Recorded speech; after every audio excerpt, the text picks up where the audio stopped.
ช้อปปิ้งเนาะนี่เลยอยู่กันกับค่านโมนิกซอปเดี๋ยวเราไปซอกหลายๆสุดกระดิกตัวว่าตัวใดนั้นจะเหมาะกับเจนนี่เนาะมาเบิ่งกันเลย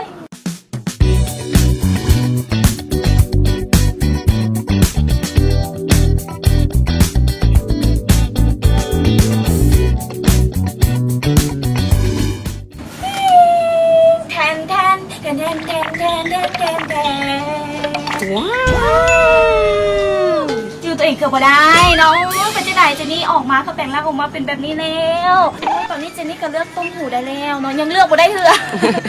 เนาะยังมีสองตัวนี้ที่ว่าเจนนี่มักเนาะบุ้งมาเสี่ยวตัวใดนี่จะตัวน้ำปัดใจอยากได้ทั้งตัวเลยใช่ไหม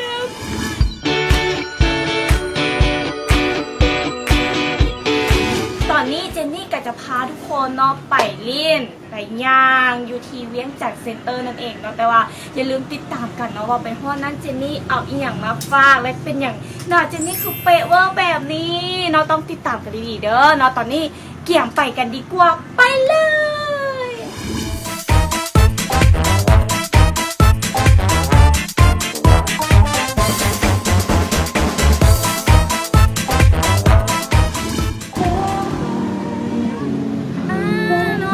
ตอนนี้เจนนี่ก็มาอยู่ที่เวียงจันทร์เซ็นเตอร์แล้วเนาะแต่ว่าอย่าบอกเลยว่าอากาศร้อนแห้งแล้วร้อนหลายอยู่ที่บ้านของเรานั่นเองเนาะอยู่ที่นครหลวงเวียงจันทร์เนาะแต่ว่าเขาบวาน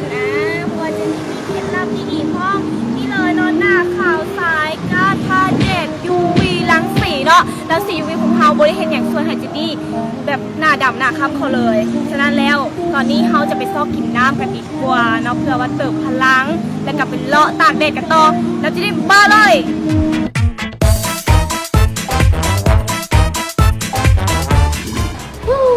เย้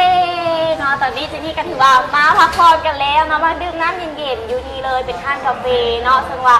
หลายๆคนเนาะมักจะถามเจนนี่มาว่าเพชรจังไหนน่ะคือใส่แท้คือแบบว่าตากแดดตลอดแบบนี้น่ะคือบกพร่ำเลยคือเจนนี่บอกว่ามีเคล็ดลับดีๆมาบอกต่อเนาะเจนนี่ก็ใส่ตัวนี้เลยเนาะใส่มาตั้งแต่เช้าจนฮอตปัจจุบันนี้เนาะฮอตเดี๋ยวนี้เลยตอนนี้ก็ประมาณ4 โมงแรงแล้วเนาะหน้าก็ยังเป๊ะเวอร์อยู่เลยเนาะกับนี่เลยเนาะยักษ์โกะนั่นเอง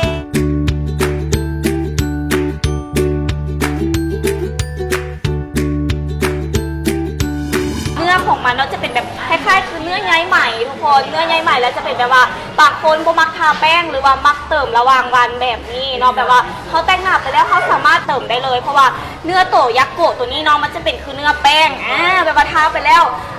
มันจะเป็นแบบคล้ายๆคือเนื้อแป้งเลยเนาะทาไปแล้วกับจะรู้สึกว่าเนียนขาวใสเนาะป้องกันแสงแดดได้อีกเนาะ50 PA บ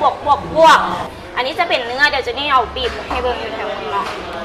มันจะเป็นเนื้อแบบนี้เนาะจะว่าเป็นเนื้อใยใหม่เนาะมันจะช่วยให้หน้าเขานั้นกระจ่างใสแล้วก็โบกลับมาหมองคล้ำและที่สำคัญคือหน้าเขานั้นจะแบบว่าเนียนใสตลอดมือเลยนี่เดี๋ยวเขามาทาให้ดูมันจะเป็นแบบ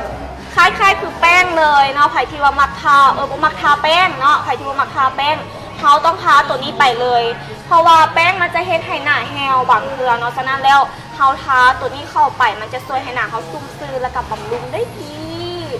และตัวนี้นอกจากว่าเจนนี่บำรุงด้วยกันแดดแล้วเนาะเจนนี่มีเคล็ดลับอันนึงอีกที่ว่าอยากมาบอกว่าตอนแรงดีเจนนี่ใส่อีหยัง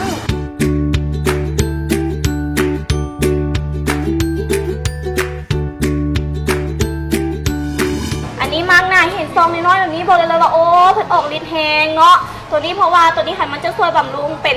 ค่อนข้างว่าคือมักหน้าเป็นทองคำเนาะเวลาเขามักไปแล้วหน้าเขาจะวาวเลยทุกคนแล้วก็จะรู้สึกว่าเย็นแล้วก็ซุ่มซื่นเนาะจะมีทดลองมาแล้วก็แบบว่าไซส์ดีอีหลีกับของตัวนี้ก็เลยว่ามักบางคนนี่อาจจะคิดว่าไปดอกเดย์ไปนั่นไปนี่เดย์สามารถแบบว่าเฮามักเร่งด่วนได้บ่เนาะใครที่ว่ามักไปงานหรือว่ามักแต่งหน้าดูต้องนี่เลยมักไว้ก่อนเนาะคือเจนนี่กับแต่งหน้าทุกๆมื้อเนาะ บางเทื่อบ่มีเวลาเฮามักปะไว้ประมาณ10-15นาทีเฮาก็สามารถแปรงหน้าแล้วก็จะออกมาเป๊ะเวอร์แบบนี้เนาะหรือว่าไผที่ว่ามีเวลาหลายๆเนาะก็สามารถแบบว่ามาร์กไว้เลยต่อนอนเนาะทั้ง2ตัวนี้เนาะยักโกะเนาะคือว่าส่วนผสมหลักๆเลยจะนี่บอกว่ามันจะเป็นของเต้าหู้เนาะฮู้บอกว่าเต้าหู้นี่มันดีแนวใดเนาะซึ่งหนึ่งเลยคือจะช่วยบำรุงให้ผิวของนั้นกระจ่างใสแล้วก็ซุ่มซื่นเนาะคล้ายๆคือใครที่ว่าเป็นคนผิวแพ้ง่ายผิวเด็กน้อยผิวอ่อนโยนแต่ว่าบอกกล้าใช้ผลิตภัณฑ์หลายอย่างเนาะซึ่งว่าย่างมีสารเคมีต่างๆบอกเลยว่าเต้าหู้นี่เป็นแบบว่าอย่างหนึ่งที่แบบว่าอ่อนเนาะแล้วก็นุ่มต่อผิวเนาะฉะนั้นแล้วใครที่ว่าอยากลองทดลองใช้อย่าลืมติดตามกันให้ดีๆเนาะไปสั่งได้สั่งซื้อได้จากทางเพจของเพิ่นบอลหรือเข้าไปติดตามทางเพจของยักโกะได้เนาะเดี๋ยวมาบอกโปรโมชั่นดีๆกันดีกว่าเนาะสำหรับใครที่ว่าสนใจผลิตภัณฑ์ของยักโกะตัวนี้เนาะเป็นกันแดดเลยเนาะฮ้อนๆแบบนี้เขาต้องใช้กันแดดน้ำกันเด้อเนาะสำหรับตัวนี้ก็มีโปรโมชั่นพิเศษให้กับทุกคนเนาะสำหรับใครที่สนใจตัวนี้แมนราคาแมน2หลอดเนาะเพียงแต่300 บาทเท่านั้นเนาะแต่ว่าถ้าใครซื้อไป3หลอดเนาะ3หลอดไปก็จะเหลือเพียงแต่450 บาทนี่เลยพิเศษอีกเนาะจัดส่งฟรีเลยจ้ะเนาะจัดส่งฟรีให้กับทุกคนเลยใครอยากได้เมนสั่งกันเข้ามาได้เนาะทางเพจของเราเด้อเนาะแล้วโปรโมชั่นของตัวนี้ก็คือกันเนาะสำหรับโปรโมชั่นเขาก็จะมีให้คือกันนั่นเองกับมาร์กหน้ายักโกะนั่นเองเนาะซึ่งมาตัวนี้ก็เป็นนี่เลยเนาะซื้อว่าโทฟุโกพรีเมียมมาร์กนั่นเองเนาะโอ้ยไส้ดีแฮงเด้อบอกต่อเลยใครที่ว่าต้องการแบบมาร์กหน้าแบบให้แบบหน้าซุ้มซื่นเนาะแล้วก็เวลาที่ออกงานแล้วหน้าเนียนหน้าใสพร้อมด้วยแบบว่าให้หน้าเขานั่นวาวเนาะแล้วก็แบบไส้วิ่งวิ่งวิ่งวิ่งวิ่งวิ่งคือเจนี่แบบนี้ต้องไส้ตัวนี้เลยเนาะเขาก็จะมีโปรโมชั่นให้กับลูกค้าคือกันเนาะสำหรับใครที่ว่าอยากได้เลยเจนี่แนะนำเนาะว่าตัวนี้ราคาโบแพงเลยแต่ว่าเกรดพรีเมียมเนาะราคาแพงแต่เกรดพรีเมียมสำหรับตัวนี้ในราคา139 บาทแต่ว่าต่อ2 1เนาะแต่ว่าตอนนี้เขามีแถมโปรโมชั่นเนาะซื้อ1เขาแถมไปเลย1 อันเนาะ1 ซองแบบนี้เลยได้2 ซองในราคา139 บาทเท่านั้นเจ้านอกจากนี้เลยต้องบอกเลยว่าต้องฝากติดตามเนาะทางเพจเราไลฟ์ของเราเนาะอย่าลืมว่าต้องไปกดไลค์กดแชร์ทางเพจของเราให้แน่เนาะแล้วเขาก็มีกิจกรรมม้วนมาให้ลินน้ำตลอดเนาะมีทริปพิเศษอีกได้เนาะไวๆนี่เจนนี่จะไปกระบี่นั่นเน่อยากไปน้ำแมนบอค่ะอยากไปน้ำเนาะต้องมาลุ้นน้ำกันเนาะเพราะว่าแฟนเพจของเขาเนาะใครที่ว่าเข้ามากดไลค์กดแชร์หรือว่าเข้ามาติดตามเขาตลอดเนาะมีสิทธิ์ลุ้นไปกระบี่น้ำเจนนี่เนาะฉะนั้นแล้วต้องฝากไลค์กันเจนนี่นำเด้อเนาะอีตนกันนี่ฝากไว้เนาะบ๊ายบาย